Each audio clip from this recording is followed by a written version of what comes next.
I know it's been a minute, but we've got to talk about two things today, Stitcher and Twitter. For both, it comes down to the same old adage, fish where the fish are. And now, a look at what's trending in the podcast world and how it can help your show. It's the Jag Show podcast. Stitcher, one of the original podcast listening apps, has decided to shut down. Now, for hardcore fans of the app, there's definitely going to be a who moved my cheese moment as they go elsewhere, likely to Apple, Spotify, or YouTube. Bottom line, those three places are where the vast majority of podcast consumption via app is happening. Apps like Stitcher, iHeart, Pandora, and others generally account for 2% or less of all total listening. Now, Stitcher is owned by SiriusXM, which also owns Pandora, Stitcher Studios, and Simplecast, the platform I host my podcasts on. The company's going to focus on the SiriusXM umbrella, largely on the production side. I doubt Stitcher users will go to the Sirius app to stream, but it will be an option. What does all this mean for you as a podcaster, though? Well, it doesn't hurt to be on all the apps. The holy trinity still remains Apple, Spotify, and YouTube. And yes, you can put your audio-only podcast up on YouTube.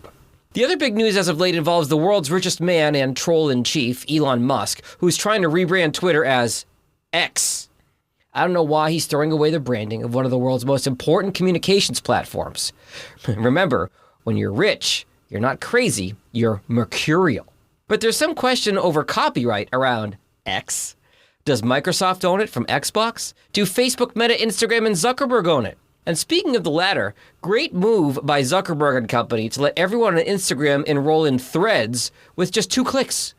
Privacy issues aside, you've now got a huge user base and an alternative to X. I'll be curious to see how it does in time. But again, fish where the fish are.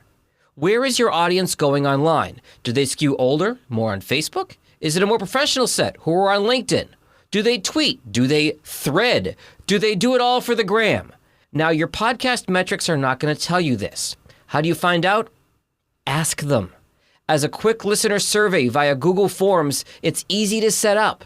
And if you need to provide some motivation, like a $50 Amazon gift card, that information you're going to get is well worth the investment. Link it in your show notes and promote it in your podcast. Later. The most popular ways to grow a podcast are recommendations of friends and family. So share this episode with someone you know.